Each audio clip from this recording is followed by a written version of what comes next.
Alright guys, this is a MS600 Lab1.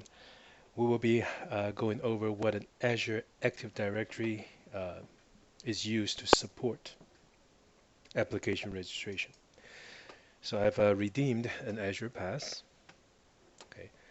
Now every time you redeem the Azure Pass, there is a Active Directory set up, a brand new tenant. So let's take a look at this tenant. I'm going to start off by going to the custom domain names. So this will be my temporary domain name for my tenant. I'm okay with it. You can always add a custom domain name and verify it. Now to support application development, a relying party must create an application definition in the home tenant. Okay. For a multi-tenant, sorry, let's start with single tenant. For a single tenant application, uh, a service principal will be created from this application definition. Now you can see how the application is defined by visiting the manifest. Now the service principal is by the means where we can grant access to these applications.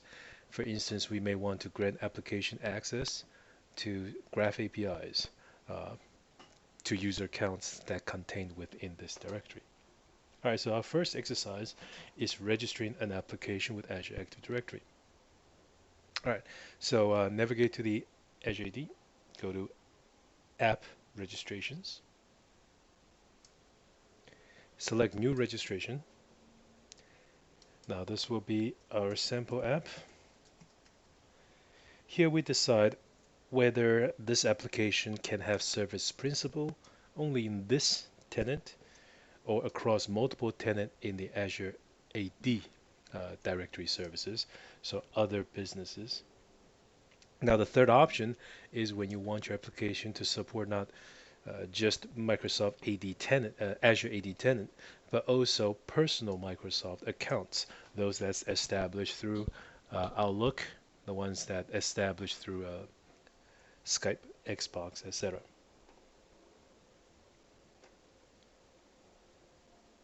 In the redirect URL depends on the type of application we're building. If we're building a web sign-on, then we must specify a set of authorized callback. So when Azure issues the token, the JWT token, the Azure will only send the post to this set of redirected URI. So consider them as an authorized postback destination. All right, so I'm going to click on register. Now, in a moment, we can look at the brandings. This is our chance to change the application name, set up a logo. During the consent screens, these logo will be displayed next to our application name. If you have homepage, a link to term of service, as well as privacy statement. Now, these information will be used when an interactive user is being prompted to accept uh, signing into the application. So these are ways for you to brand your application. Now, in exercise 2 of lab number 1, we're going to register another application, and we're going to use this application to demonstrate how a single tenant app can sign user in from this directory.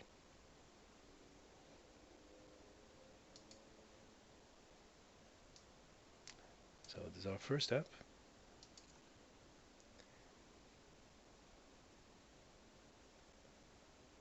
Click on register. We'll come back to further redirect URI in a moment. When you create an application, you will have an application ID and a tenant ID. So think of this as the application that exists in this tenant.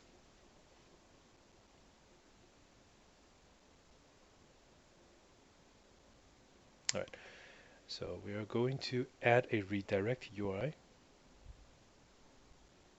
Let's go to authentication. All right. And because we're building a web-based application, we're going to say this is going to be a web app. Now notice you can also be If you're building on Angular or React, there will be a single page app. Uh, when you select web app, okay, in this example here, this is a trusted app.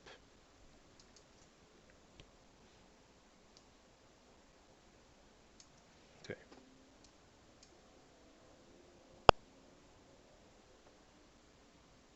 All right, so this is the redirect URI for signing in.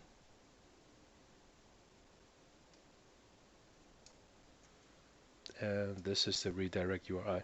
Now, some of you that has worked with ASP.NET Identity Framework should be familiar with this middleware that does OIDC token handling.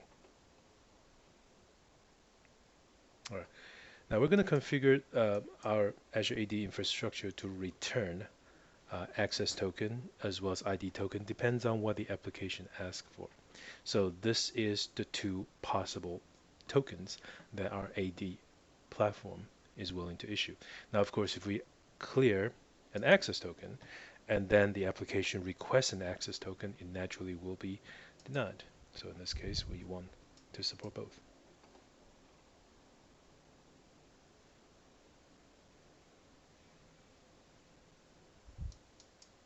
All right, don't forget to click on Save to save this configuration. All right, now we're going to switch over to the console app to create a new web app that uses single organization authentication.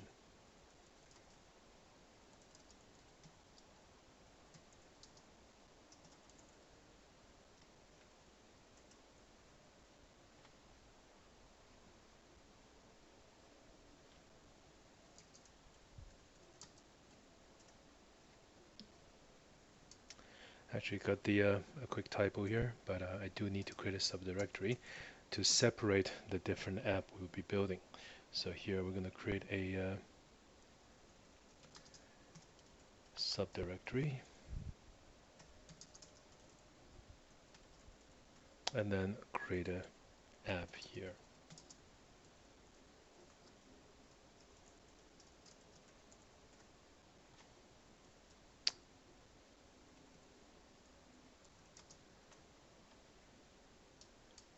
All right, I'm going to open the vision this directory.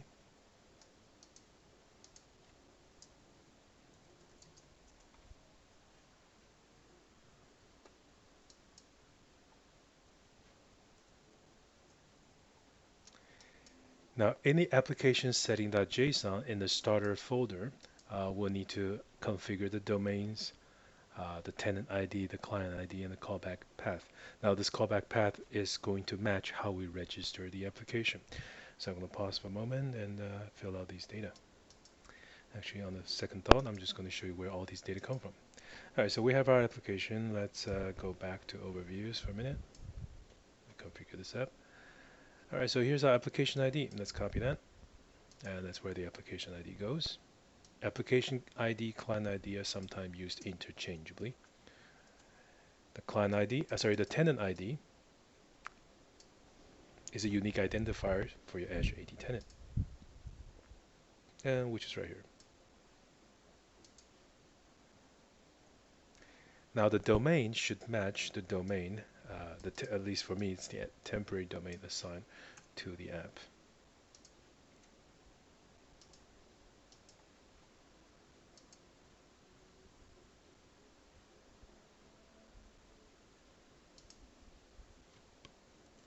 So I'm going to go quickly back to the default directory.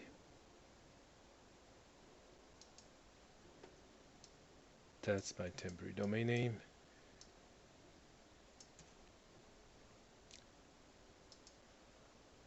There we go. All right, the callback path seems to be fine, and this is the section called Azure AD. Naturally, we can find our startup.cs introducing the authentication middleware. Now, this is pretty platform dependent, so it depends on what is that you're building. For MVC, naturally, we need to configure the dependency injection. So let's add authentication based on the configuration of Azure AD. Now, while the middleware, we have to make sure we add both authentication as well as authorization to challenge users for tokens and use authorization attributes. Now we're going to take a look at the launch settings to see when we launch in the IIS settings, it is going to execute on the right port. So right now it's 13557. It's pretty randomly generated. So we're going to change to match our application registration. And the SSL port is 3007. And let's make sure it's HTTPS. And we're in good shape. We're now going to navigate to the view page to display all the claims that's parsed from the JWT token. So I'm going to go to the home index. Okay.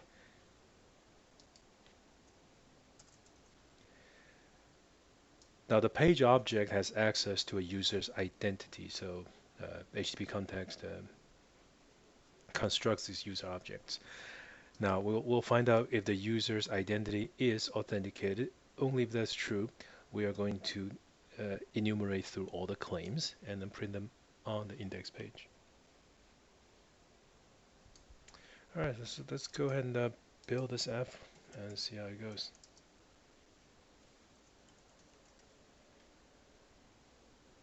Alright, so let's spin it up.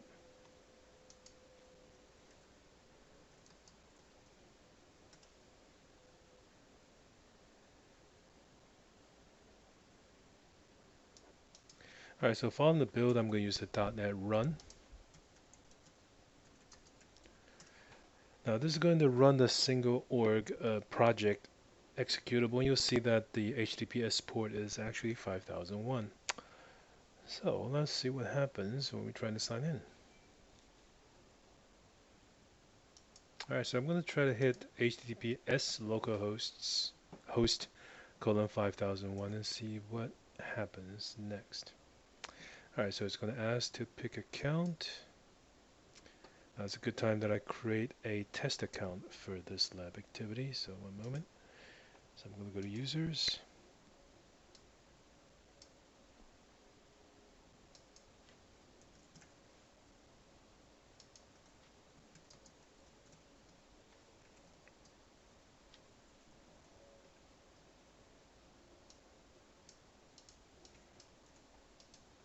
Alright, so just a normal user.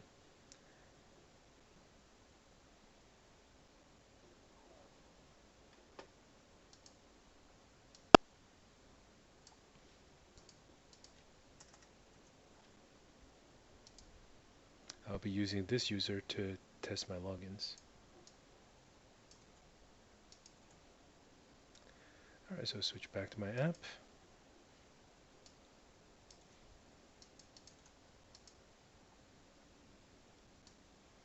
Generally on the first sign on, it's going to ask you to provide a new password. So it is done. Alright.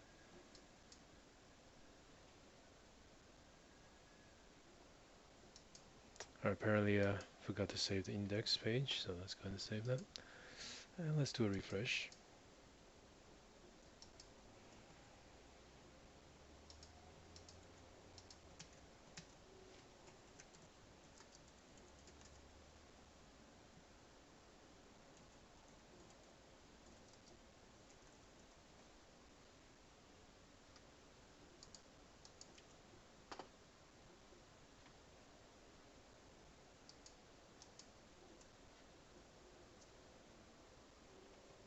Alright, so this is a set of claim that's embedded in the JSON Web Token issued by Azure AD to identify my test user.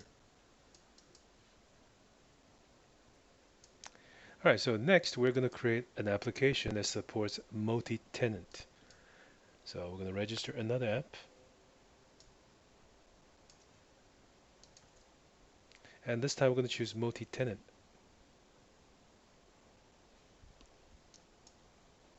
Process is fairly similar.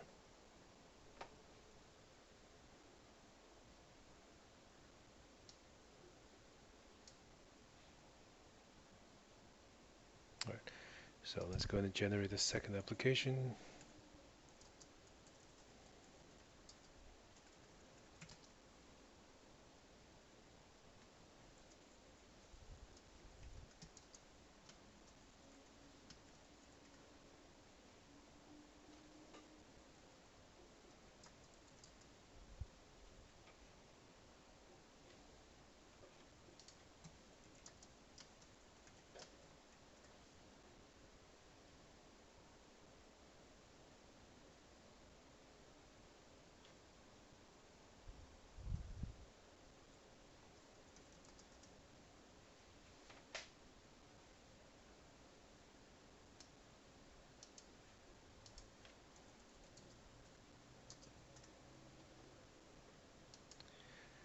So I'm going to go back to the previous example.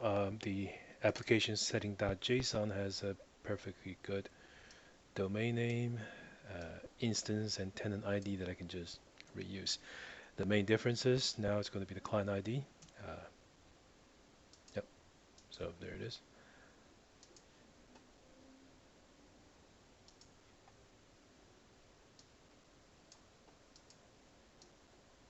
Now notice this time we are not authenticating against our own tenant. We're going to authenticate against a common endpoint. So just need the tenant ID, we're good to go. Sorry, not tenant ID, client ID. And the client ID comes from here.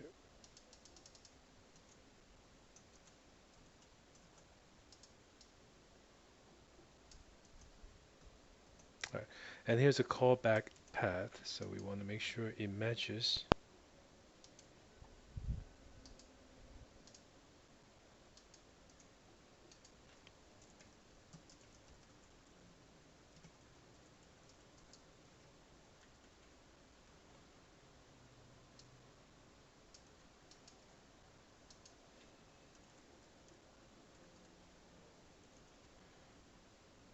All right, so just like last time, we'll configure this platform settings.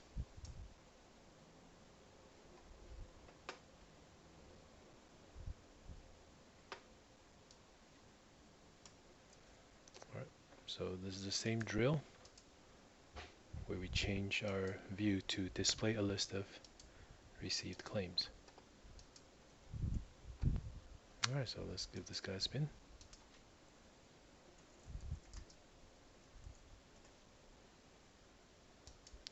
Now the existing single sign-on should allow me to click on this, sign back in, and again get the same claim. There you go. All the information about this current user. Now I'm going to do a sign out, and I'm going to sign in with my own tenant.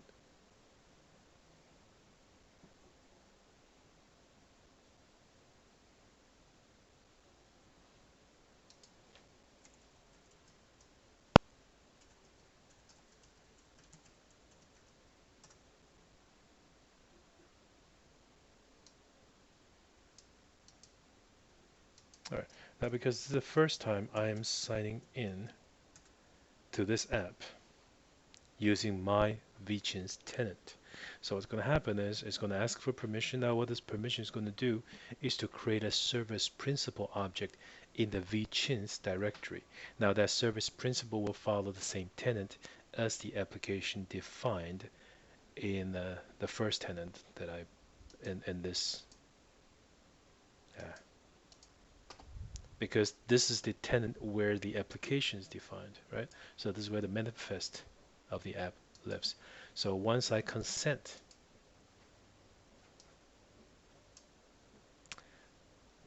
all right, so notice I'm able to sign in using my vChins tenant against this application. So this concludes the exercise 1 and 2 on lab number 1 for MS600.